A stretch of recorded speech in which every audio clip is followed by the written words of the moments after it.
What is up, Comic Fan? Welcome to the Legion of Comics. It's Sunday. That means it's at week's end, the spoiler-filled look back at this week in comics and so much more. And I'm coming to you live from St. Simon's Island. I'm on vacation, so this is going to be a slightly condensed but extra awesome episode. Don't go anywhere. Check this out.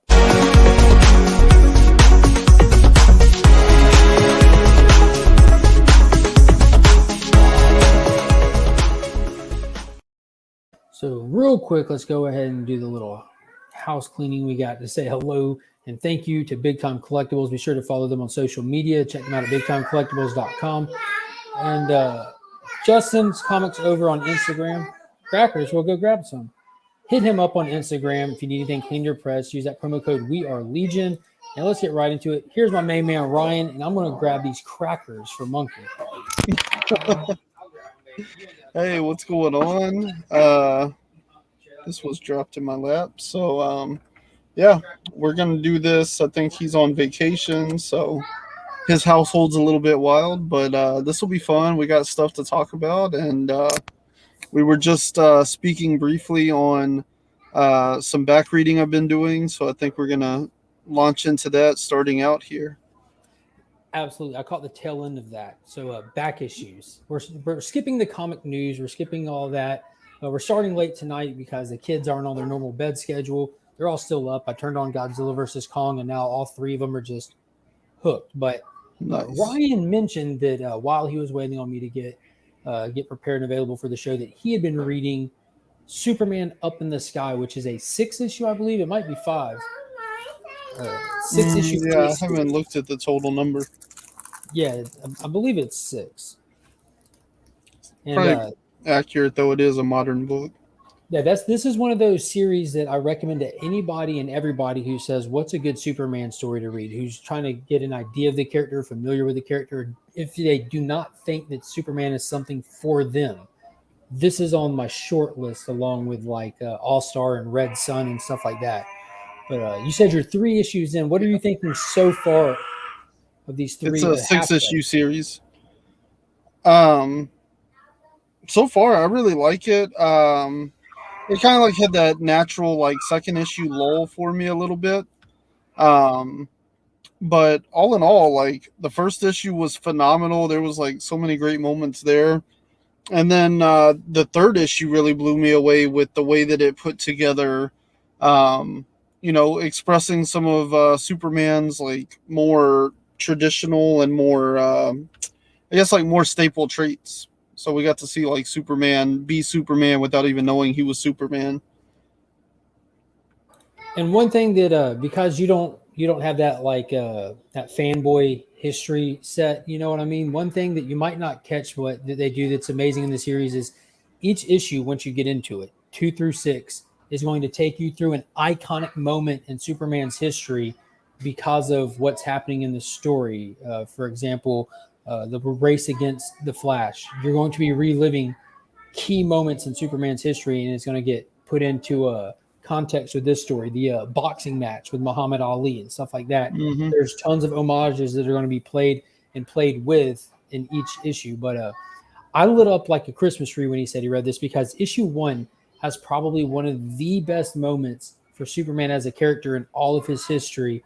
And the whole premise of this is a little girl, one single human girl, is missing from Earth.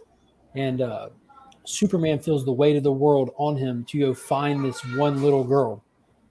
So he has to start juggling the pros and cons and weighing all the differences of what happens if I go to get her, what happens if I stay here. Do I leave Earth unprotected for one life? How many am I supposed to put in danger? So he can't figure it out on his own. He goes to his father, like as any boy or man does. They go to confide in their father to look for advice. And in the most perfect way possible, Jonathan Kent gives him advice without saying a word, telling him what to do. Doesn't tell him what to do for 1 second. And that conversation, just, I've got goosebumps right now. They're both just standing outside on the farm, leaning on the wooden fence. And he's telling his father the same thing that I just said. Like, it's just one girl, Paul. Like, if I leave, the whole world will be in danger. And his father says, yep. He goes, God, I can't remember the details, but it's like He goes through Yeah, a I couple don't of those remember the things. exact dialogue exchange, but yeah, he's basically expressing like, he's basically weighing the pros and cons to his father, and he's like, I could Yep. stay here and I could protect everybody. He's like, yep, or I could go out there and save this one girl. Yep. Yep.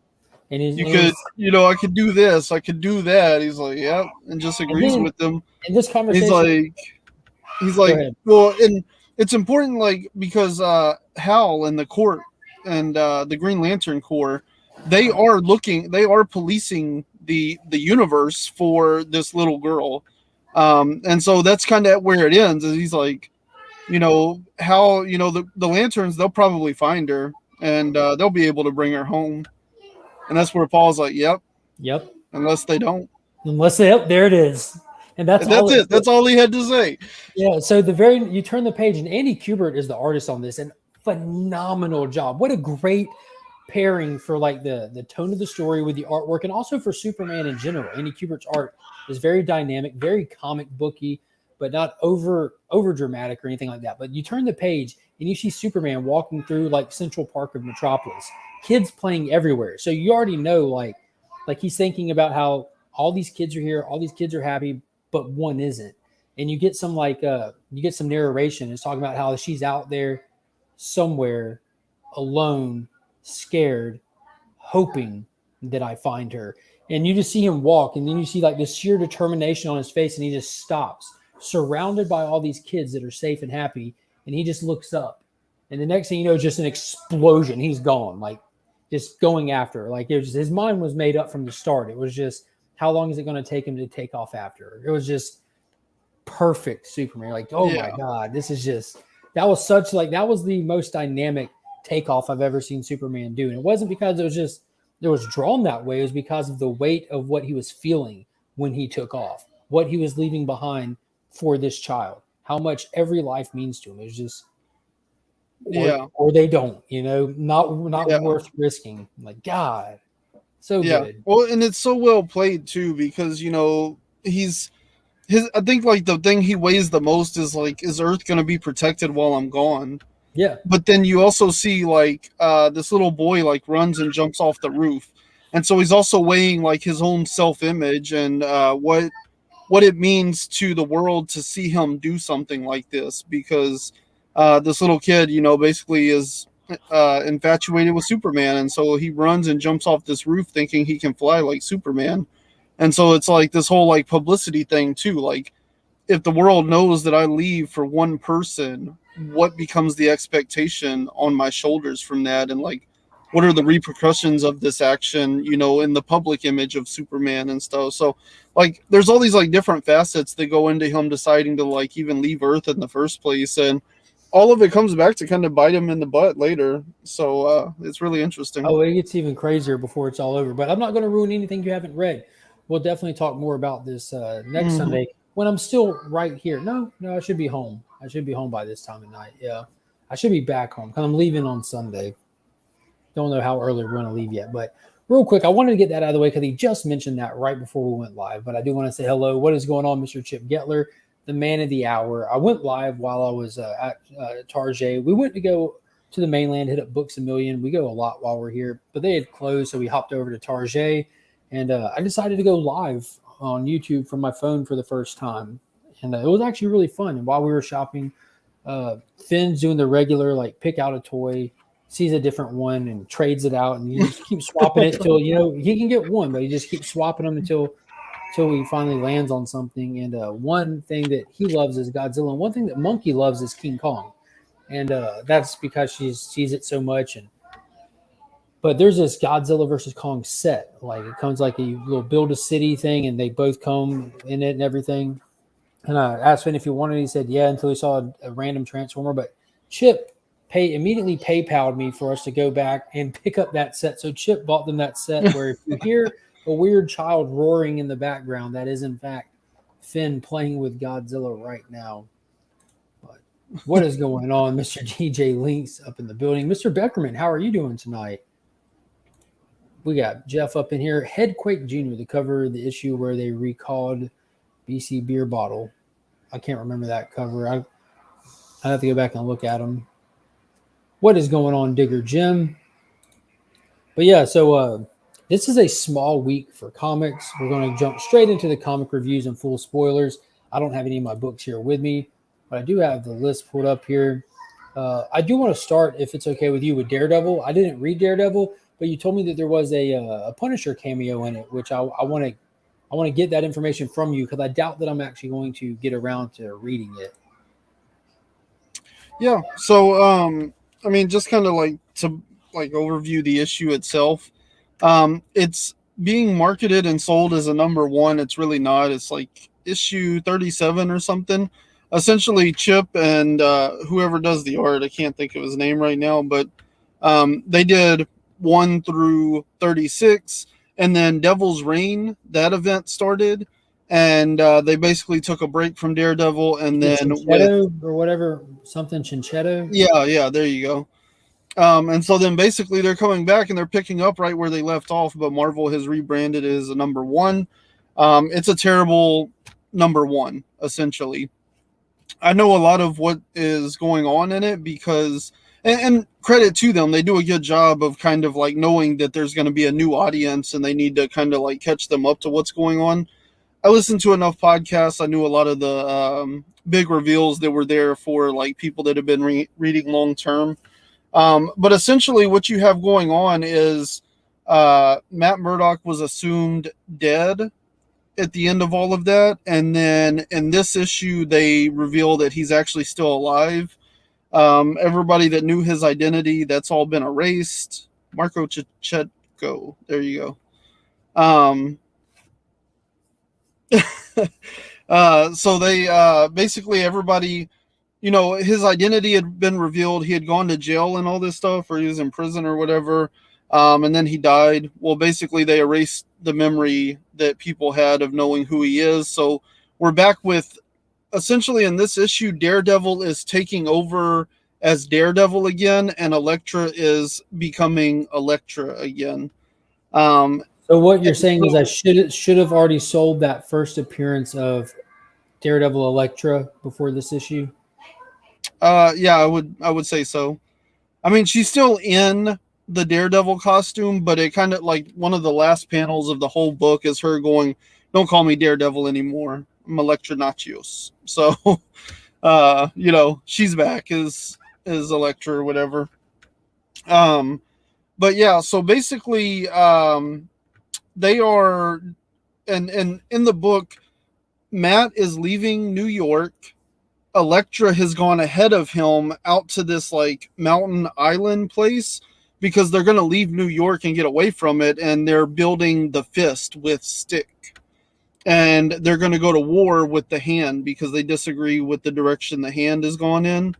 And so that's where there's one panel where you see the Punisher, but he's wearing like that chest piece that he wears now with the new Punisher logo, and so they make mention of him. Yeah. And then at the end of the book, that's kind of the last line of the book is like, we're going to go to war with the Hand. So that's what they're setting up. Basically, they're building the fist out here on this island. They're going to be outside of New York and stuff. And they're building up their own army and their own reserves to go to war with the Hand specifically. So I wonder if there'll be anything left of them. There. I wonder if there'll be anything left of them. Did you read this week's Punisher?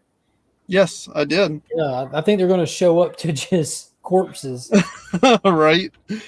Yeah. So, I mean, do you want to talk about Punisher since we're already let's get there? into it. That was a great issue. Every issue of this has been awesome. Yes. Absolutely well done. I'm trying to remember the name of the guy who writes it. I want to give him some credit. Jason Aaron is the writer of this.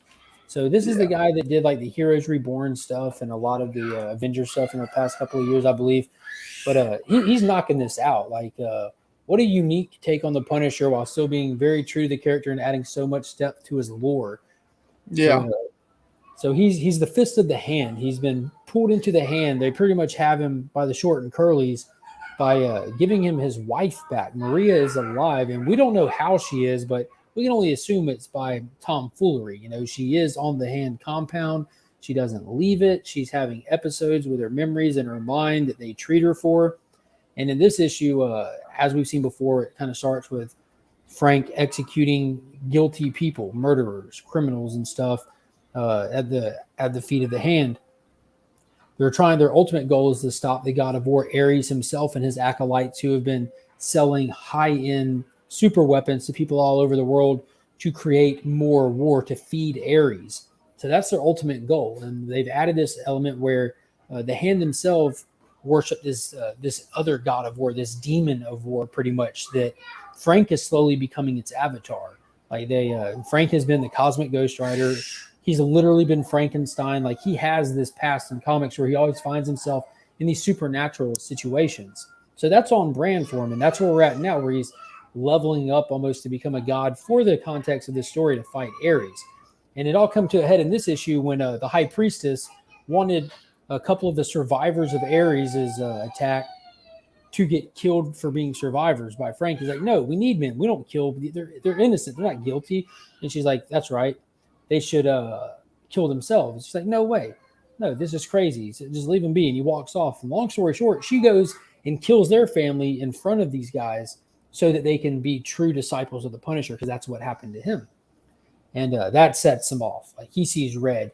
And apparently he killed the High Priestess, and he turned on the Hand, because you see him just bug out when he hears this and grab his sword. Then the next panel, he's covered in blood, looking at Maria saying, we have to get out of here. So it looks like this time as the leader of the Hand has come to an abrupt end in issue 4. Yeah, it's going to be interesting to see where it goes from here, because he's been built up as like leading the Hand and everything, and now like he pretty much eliminated them. So it'll be interesting to see how they play that out. I thought the fight in this was really good with Deathstrike or Bullseye and Deathstrike, right? As they like fight through the park and stuff, and they think they have Frank down for the count, and then he just like there were just some stands up again. It was like Lady Bullseye and something Deathstrike instead of Lady Deathstrike and Bullseye. It was just they flip-flopped him. So yeah, the High Priestess sent them after him just to test his mettle. Yeah, and the whole time you think they're there as assassins to take him out, and they're doing a pretty good job of it. And then she kind of reveals that she sent them as a test to prove how strong he really is, and how dedicated he really is. And so that was like a really nice twist on that. And then you also get this great conversation with Ares and the High Priestess, where she kind of explains a little bit more about like their god and their belief and everything, and some more reveals there. And then you also get like Ares' kind of motivation, like basically the greatest follower he had, even if he never knew it, was the Punisher. And so without him, like, he's feeling like a lesser god, and so he's here to reclaim what is his, and that is like his greatest follower, the Punisher. But the Hand is not willing to give him up so easily. So we see like that setting off kind of a war between those two as well. And there's plenty of like blood and gore and violence in this issue, but there's also some great stuff there with like who has Frank been his whole life. And then you also get the stuff with Maria, and like they're gonna get out of there, and that's all she's wanted is to get out of there. She's like, this isn't right, something doesn't feel right, like we need to get out of here. And now he's gonna take her out. So it's gonna be interesting to see. It almost seemed earlier on like he was keeping her there. Yeah, like it almost seemed like he was keeping her there because she had to be there in order to be alive, and he kind of understood that or something. But now that he's like, let's get out of here, it's going to be interesting to see what that means. Like, is she going to start to decay and stuff? Because you can still see all the bullet markings and stuff where she was killed in the crossfire. And so it almost gives her like this zombie-like appearance. And so, like you said earlier, like we don't really know the circumstance of why or how she's alive right now. So it's going to be interesting to see what that means beyond the compound of the Hand. And another thing that was really telling for this issue with like the overall story pacing is, when they first started showing images online of this upcoming Punisher series, everyone went nuts over his symbol. Like, oh, they're changing his symbol, blah, blah, blah. Dude, wake up. The craziest thing about these images were the fact that he didn't have guns. He had swords on him. That's what I thought was nuts. Like, this is going to be wicked. So in this issue, when he was fighting the two assassins, he got knocked into a building and he looks up and all of his guns are right there. He has guns in his room, like in his room where he sleeps right next to Maria is his proper vest with his proper skull and a whole armory of guns. There's nothing gone about the standard Frank Castle, But they also tease us like this man's about to put guns back in his hands. They tease that in this issue, so you still see that. They're still reminding us that don't think like he ain't got Punisher's not gone. Yeah, don't think he ain't got none. This is regular Frank Castle with a hand gear on while he's with the hand. So I'm excited to see him light some jokers up because it's coming. It's coming quick. But overall, I definitely give this every issue so far. I give a solid 4 out of 5 stars easily. Yeah, I haven't been disappointed in any of them. What else And the book I really wanted to talk about Tuesday, but it was still too early. Most people hadn't read it. I don't even think you had read it at that time. But what about Rogues 3, man? What did you think about that? God, that was insane. I thought that was the final issue. Yeah, I thought it was the final issue, but we've got more. There's more coming. Like Joshua Williamson is writing Rogues. It focuses on the Flash's gallery of villains, and it's under the Black Label imprint. So it's the first unbound to continuity and completely R-rated title that I've seen Joshua Williams do, and he's killing it. They're Captain Cold got a ragtag band together to go rob Gorilla Grodd of his gold from his own Gorilla City. It is it's nuts. We still got one more. It's a 4-parter. Yeah, this issue, I mean, like y'all were saying Tuesday, you're like, oh yeah, like everything has went wrong in every issue, and I'm like, no, like this issue like one-ups everything that has went wrong so far. Like, you got the wrong sure. Like almost everybody dies in this issue. Like they all go out in like one of the worst ways possible, and then like just as you think it couldn't get Grodd's kid. Yeah, like just when you're like this couldn't get any worse, then what's his name? Trickster's like, hey, look what I found, and like pulls Gorilla Grodd's like baby prince out of the out of a backpack, and you're like, no, like. And they didn't even like realize. 2 pages later. Yeah, they're just like, why'd you steal a kid? And then they had an inside man or an inside gorilla that was helping him. When he showed up, he's like, that's Grodd's son. And then their faces just dropped like, oh, God. But all of them except for Snark, who's like, oh, no, this is the power play. And you're like, perfect. No, it's all went so wrong, dude. Like, do not even go here. Yeah, so they tried to get in. This was the actual heist issue where they tried to take the bank. And it was going well for a while until one thing went wrong. And they thought that there was only one way in and out. And even their inside source believed that. But it turns out there was a secret back entrance that just sent them down a road to death. And that's how it started going. They just started falling off like flies. Yeah. Yeah, basically they had Homegirl. Well, they had Mirror Master there, right? He's been like a recovering addict. And so he's supposed to open like a portal. Recovering is a stretch. That's a stretch. True that. He's just a shot out individual. So basically their heist plan is like he's going to open a portal where they move all the gold that they find. They're going to move it somewhere else, and then they're just going to go collect it later. So he opens the portal, and then this other chick, I don't even know anything about her, but basically she's supposed to be able to like pick up all this gold and like levitate it into the portal because it's like literal gold bars, and it's just like a ridiculous amount of them. A telekinetic individual. Yeah.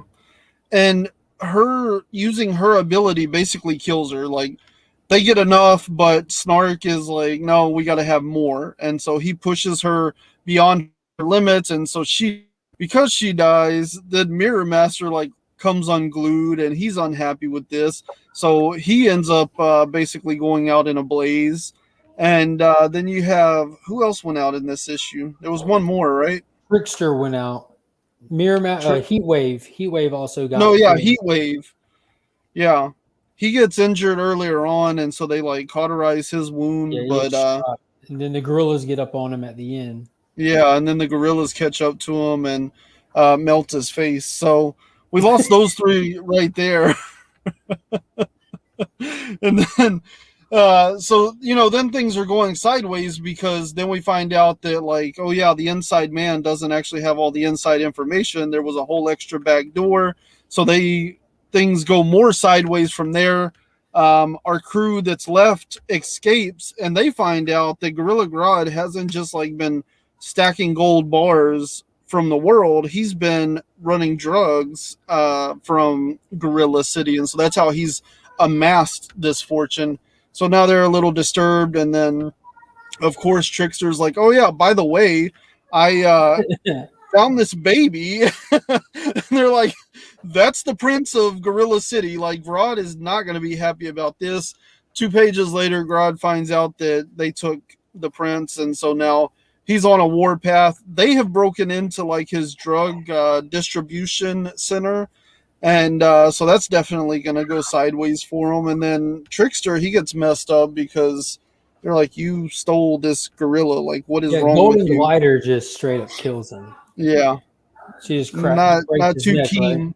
Yeah, she's not too keen on him taking Yeah, the her prince. motherly instincts kicked in and wouldn't allow this play.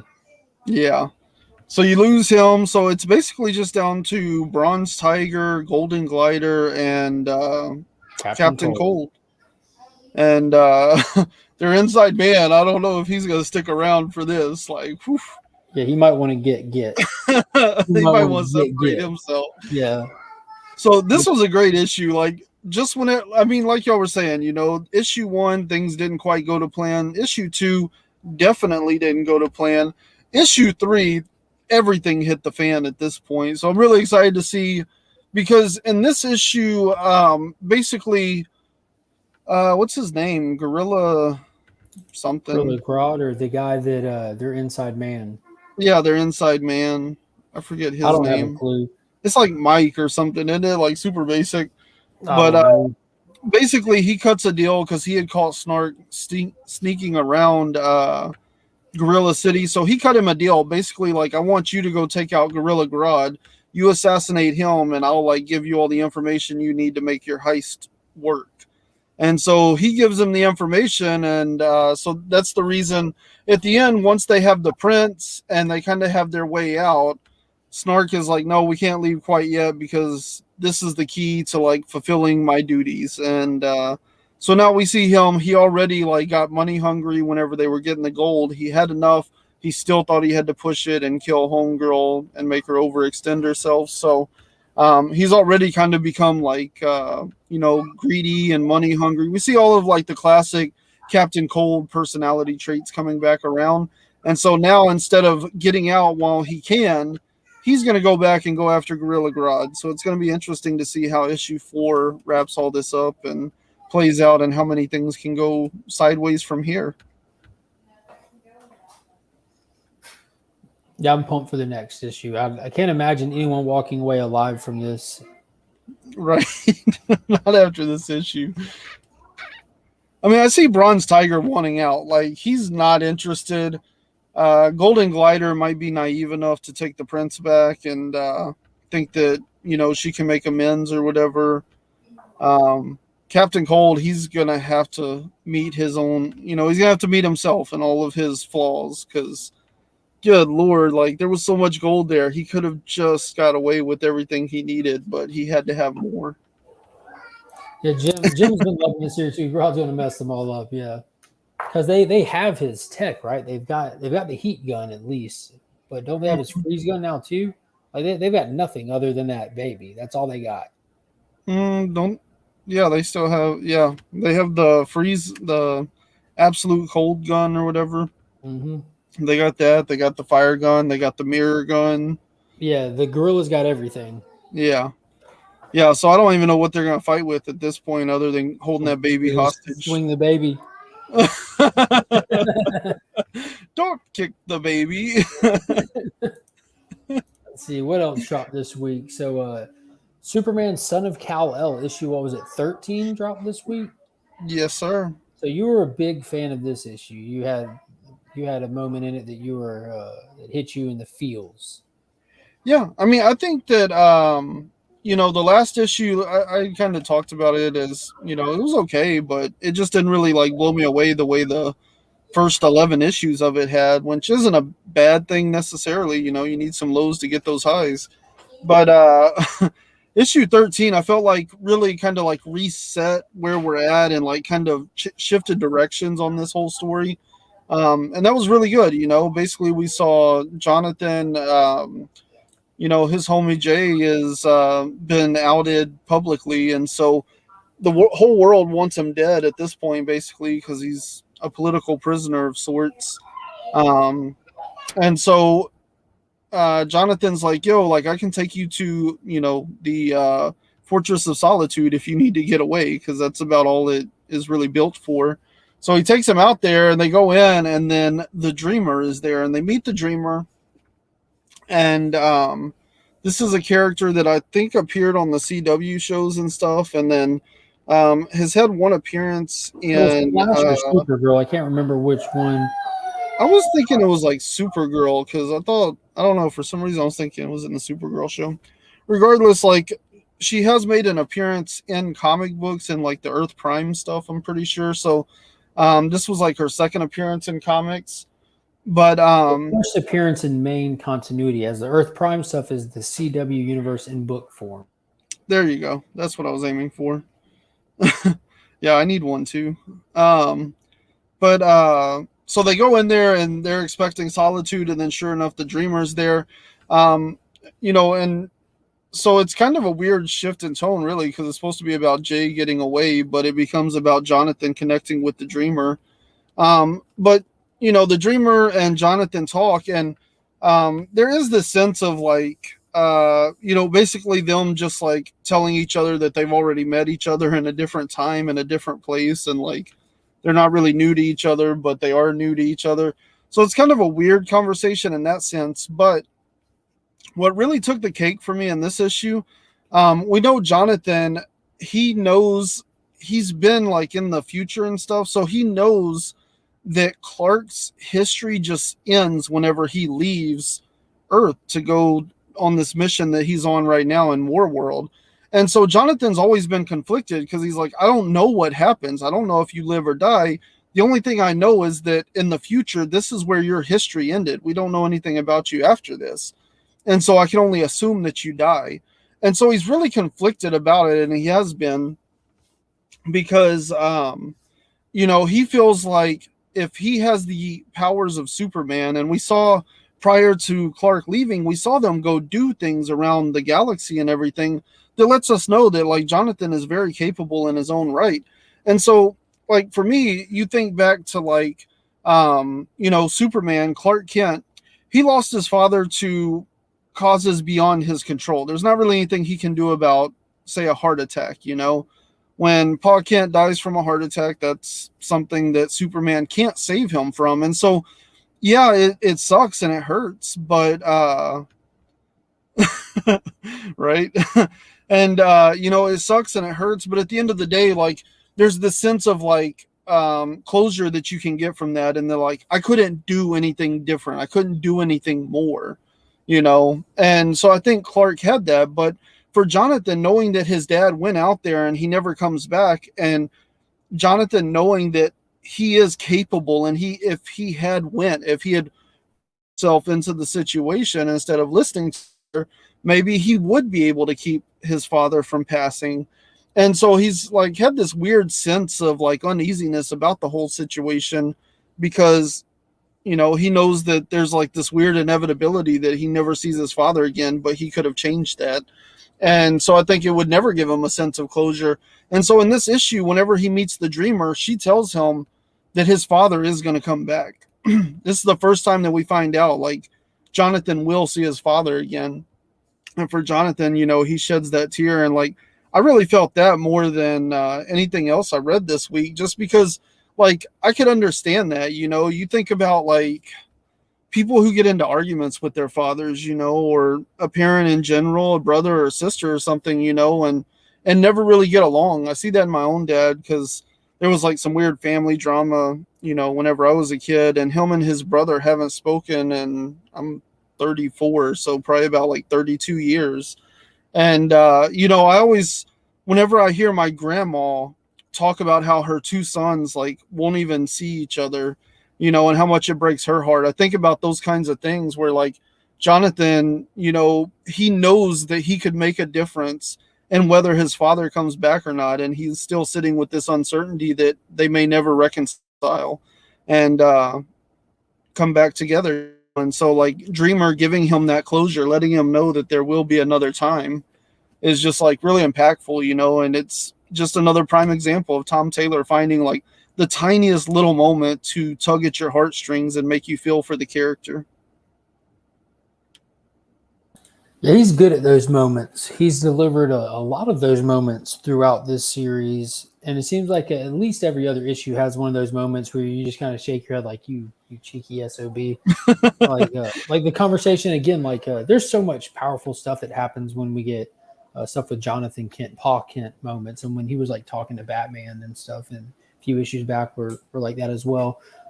In terms of this series as a whole, I'm definitely ready for it to hit the gas pedal. We're getting a lot of these like really personal moments, which is awesome. But I'm so ready to get like some like heavy continuity stuff, like stuff that's going to hit, and it's like a check mark in like the life of the character, And it's kind of the same thing with what he's doing in Nightwing.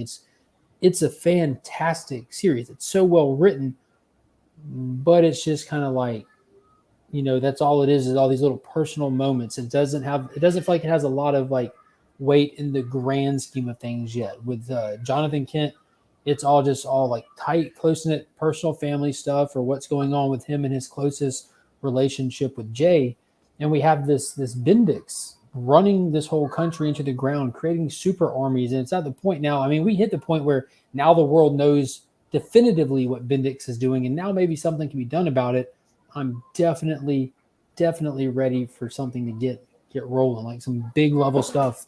Like the biggest thing we had was when that sea creature woke up, the little 2 issues that featured Jackson Hyde in it, which was awesome. That was like, I guess like he's done a good job of like showcasing how Jonathan does have the markings to be a Superman, how he does fit the mold to be Superman. And it has taken these issues to show all that. But I guess for people like me who didn't start reading Superman with this series, I know these things, I already feel them in my bones, like I just already seen it. But he's done a good job. And like, if this is like your first time reading a Superman comic or your first time getting familiar with Jonathan, all that stuff's probably appreciated a little bit more than what I'm feeling about it. Yeah. I mean, I just think about like how good the payoff can be whenever there's this much buildup, Yeah. I feel you on that. It has been a lot of like great moments with Jonathan, but not like any like big action moments or anything. But at the same time, like I look at all of this buildup and I'm like, whenever it pays off, like it is gonna hit so hard, And like honestly, like I think one of the most iconic Superman moments of all time will go down from this book whenever that guy explodes in Jonathan's face and he just turns around and looks at Nightwing, and Nightwing was like, "Oh, that was your first one." Like Yeah. that's an all-time iconic moment for me. Like there's just no way around that. Like whenever That you have such hollowness a that big heart, that yeah, hollowness that you could just see on him. The art just really conveyed all of the emotion too. Like yeah, like it's such a he just marking of broke. a Like part Superman. of him broke. Like it really just defines what that character is about. Like that heart that, like, even though this guy was probably trying to do the wrong thing, like he still felt it that much because he just wanted to save one more person. And so yeah, I think there's like been some great moments in here, but it is a bit of a slow burn, and I hope we start to get into a little bit more action. But I do think the payoff is going to be Yeah, incredible I'm when we start nowhere. to I'm get nowhere there. near dropping this series. I mean, it's a Superman title. I wouldn't drop it regardless. But like, even if it was a book that would be on a chopping block, I'm nowhere near that point. You know what I mean? But Yeah. I'm just hungry for more. I think is all it is. It just keeps you wanting, ready for Mhm. the next big thing. But it was dope. In my mind, there was a much better Superman book that came out this week on Yeah. every aspect, and that was our Dark Crisis tie-in for this week. That everybody take a deep breath, because this is your actual working title: Dark Crisis, A World Without the Justice League, Superman #1. Oh, that's Close. yeah, was that not Wor- bad? Worlds Worlds without a Without a Justice Justice League. League, because there's more than one. Yeah. So Dark Crisis, Worlds Without a Justice League is the title that you'll see repeated across this series of one-shots. This one is Superman, and there's going to be Wonder Woman, Batman, so on. So what this title is doing is after the events of Justice League issue number 75, where we see the supposed death of the Justice League, this is Where Are They Now? So it's already been confirmed from the events inside of Dark Crisis, as well as Young Justice number 1, that these heroes did not die. They're getting taken somewhere else, and it looks like yes.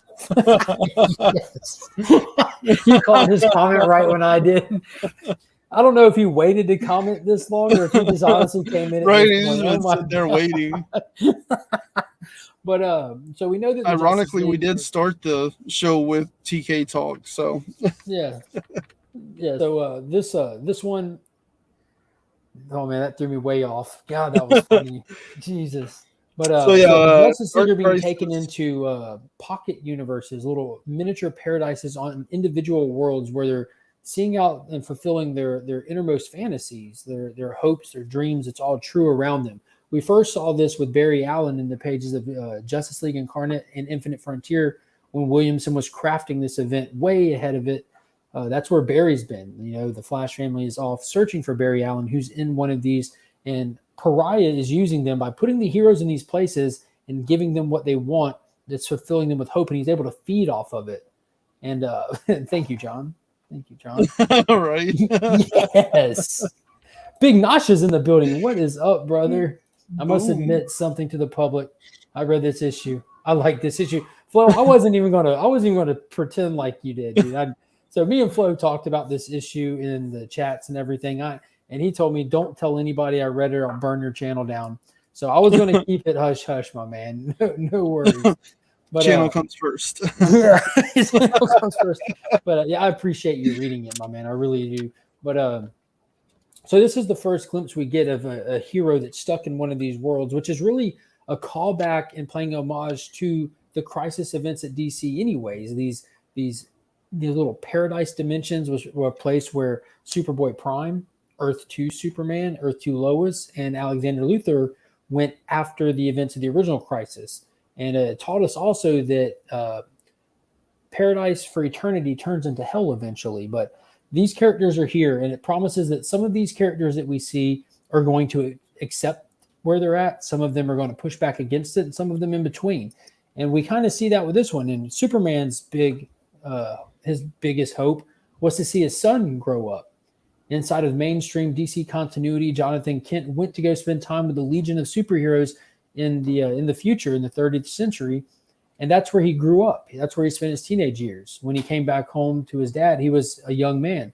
So Clark and Lois did not get to experience him growing up. And in this one shot, that's what not only Clark and Lois get to experience, but we the fans, we the readers also get to.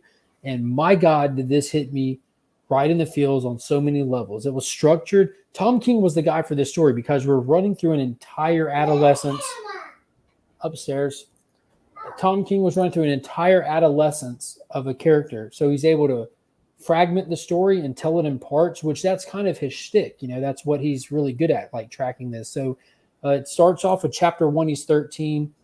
Chapter 2, he's 14, all the way to 18 to a man, to when we see him return to main continuity. And the whole focus of this is Jonathan hears voices. He's hearing noise. And he thinks he's dreaming with his eyes open. And he's seeing parademons eating children and women. And he just keeps hearing this. Long story short, he finds out from talking to his parents that he's not hearing voices. He's literally hearing voices across the universe. His super hearing is picking up all these people crying out for help. And it's his battle with how does he pick who to save, who to leave. And his father explains to him that he had to do the same thing. And he decided that Earth is his home. Earth is who he stays for and who he has to focus on first. And John, as a classic rebellious teenager, pushes back against that. He can't accept that. These people need our help. And he pushes the envelope and he goes to help them. And he gets damaged. He gets hurt a lot. And his first fight, he's fighting against Orion, the son of Darkseid, who at this time in the life is working for his dad happily, running this armada and conquering worlds and slaughtering people. And Superman shows up and saves him, but then fusses at Jonathan for breaking a treaty that has been set long since before Jonathan was ever alive.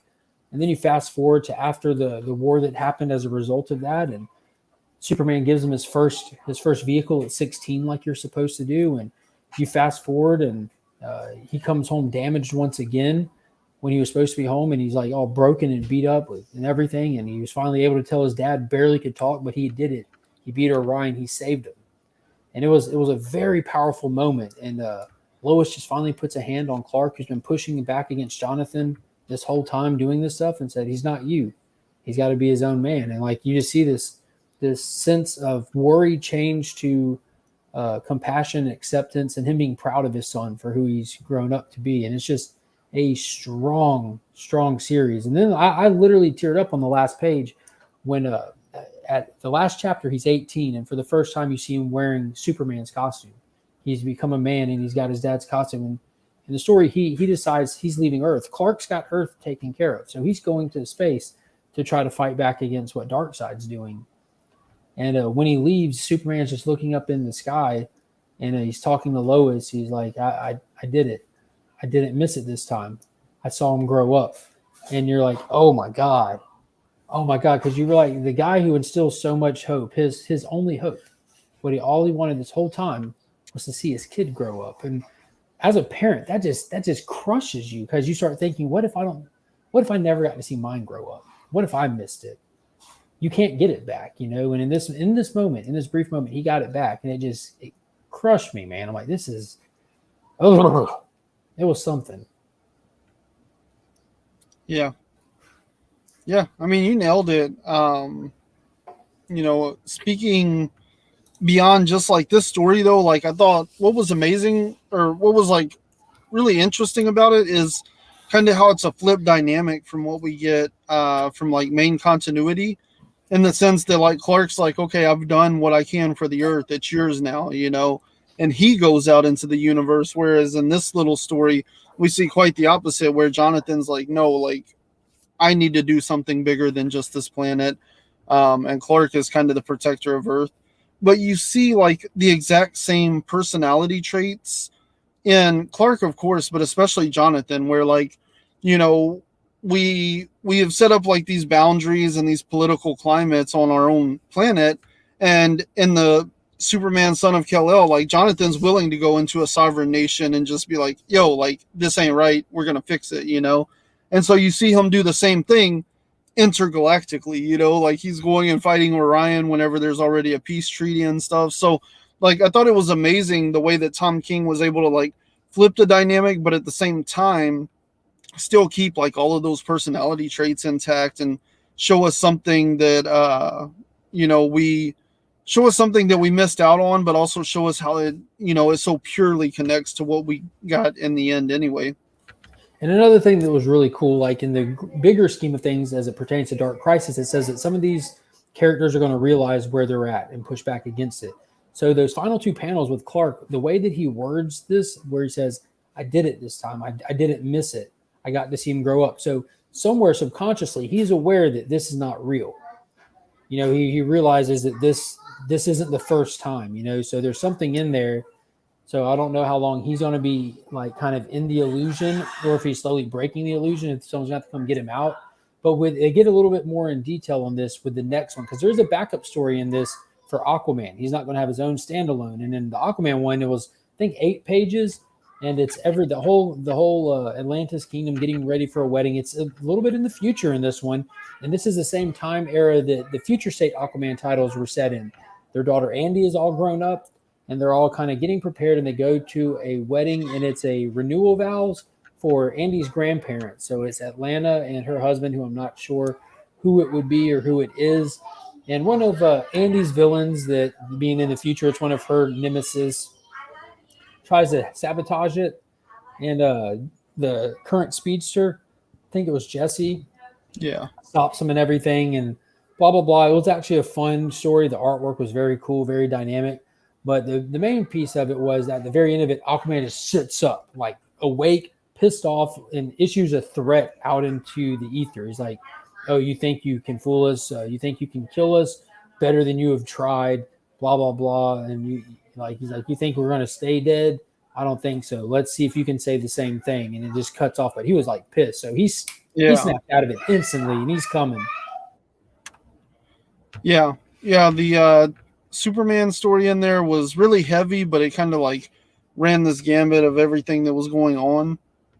And then Clark was just kind of like, you know, happy to get to, appreciative, almost grateful for what was given to him in this like paradise. But then Aquaman's story is just like really lighthearted, a lot of fun, and it's a really enjoyable experience. It's basically like a wedding day with like a lighthearted little villain spoil sort of thing.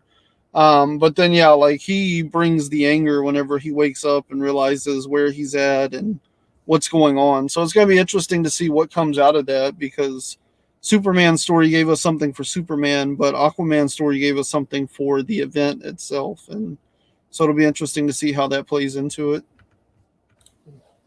Yeah, I'm pumped. And we get two Dark Crisis tie-ins this coming week. We get issue 2 of the Young Justice, and then the next Flash, part 2 of the Search for Barry Allen. So I'm pumped for both of those.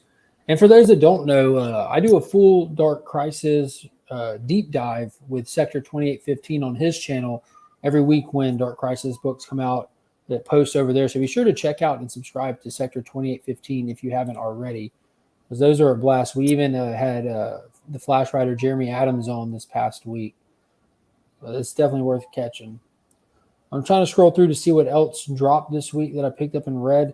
And I'll be honest with you, I think that was it for me. It was a very small week. There's a Power Rangers book that I have not gotten to yet.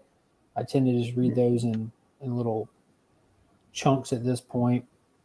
Yeah, the only other book I have is Above Snakes. This was released by Image Comics. It's done by Sean Lewis and Hayden Sherman. I know them as a team. They did Thumbs in 2019, Sean 2018. Lewis is doing Kingspawn also, I believe. Yeah, so he's moved on. He's writing on like a lot of Spawn stuff, and he's starting to grow in popularity. Hayden Sherman, he did the artwork on that Chicken Devil or Devil Chicken book or whatever it was Oh, called. that book was so fun. That Yeah, was so fun, man. That was wild. yeah, like he's a pretty like unorthodox artist, but he does some really cool stuff. A lot of texture to it, and a lot of like loose pencils, I guess. It's really cool. I like his artwork, and I really liked Thumbs. I thought they were great as a team. So I went ahead and checked out Above Snakes, went into it knowing literally nothing, and it was awesome. I loved it. It doesn't have a listed issue count as far as I know, so it might be an ongoing. It reminds me of like sort of like a Western. Well, I mean, it's definitely a Western in nature, but it almost reminds me of like One Piece or something where, he's basically just like, traveling on adventures. So we'll see how far this goes. But I really enjoyed it. I thought it was a lot of fun.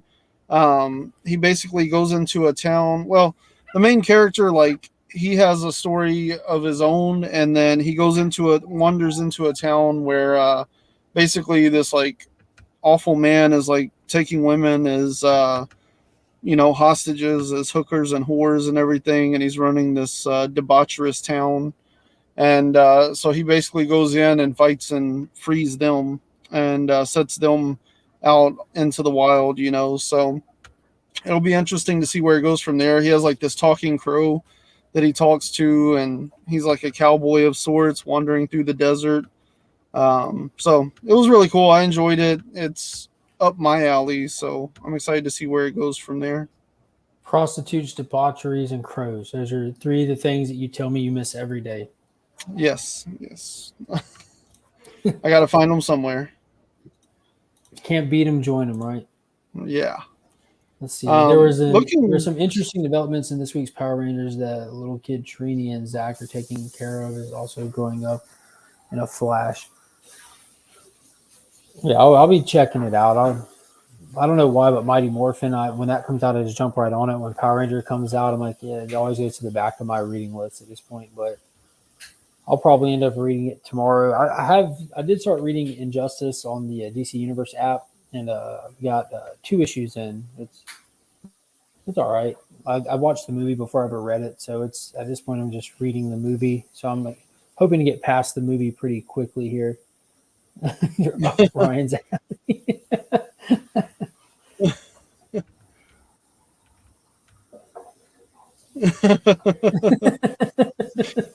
I grew up on those things, so it probably makes sense. Yeah. Well, that's it for tonight, then, guys. Like, it was short, simple, to the point, just straight up books. It's cut and dry, and I'm about to wrap it up and actually head to lay down. I'm gonna try to get up early, go hit the park up, do some disc golfing while the rest of the family sleeps. And what are we doing tomorrow, Kyle? We don't know. We're on vacation. That's how we roll. But Tuesday, we're heading down to Jacksonville to hit some shops. Going to meet up with Sector 2815 in person. Mr. Paul Cook's going to meet us up there. It's going to be awesome. Hang out. There's this awesome Greek restaurant we want to go hit up again, and there's all kinds of antique shops and everything. And then Wednesday is Water Park Wednesday, and then the day after that is Dolphin Tours Day. We're going to go hit up hop on the boat and go searching for dolphins, which we go every year, see dolphins every year. So I don't care if we see dolphins. I just want to go take a nap on the boat. It's so peaceful.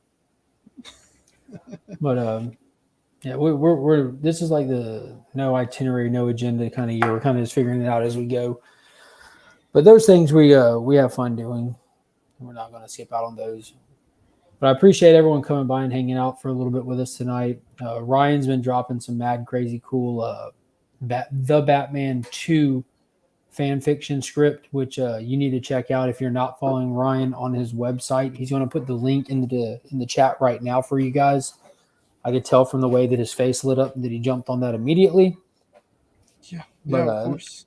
And also follow him on Instagram if you're not, because he's putting up cool little teaser things where the images are almost grotesque only because how questionable they are. You don't know what you're looking at.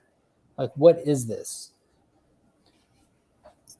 Did anyone else realize the Mando comic was going to be a shot-for-shot retelling of the first episode of season 1? That was pretty lame. I did not realize that. I know going into this week, a few people I talked to were like, oh, the Mandalorian's a given. Everyone's going to get that. I did not get it. I do not care to get it. But as soon as it came out, Rob spilled the beans. Like, guys, this is just a novelization or a graphic novelization of the show, and it's not even the first time that's been done. That's already been done as well. So it's not even the first appearance of Mando. It's not the first appearance of Baby Yoda in comics. That's been done by a different company that beat them to it a while back. So there it is. The link is in the description. Mondays is when content drops on this. Do not miss out. Ryan said tomorrow's going to be fire. It's going to be fire. So bring your boner pants. It's going to slap. So that's going to be it for tonight. Again, thank you, everybody. And to head out, let's get a picture of some random guy grabbing Steranko by the face. Y'all have a good night. We are Legion. Got it? Well, I just turned it on. No picture. No.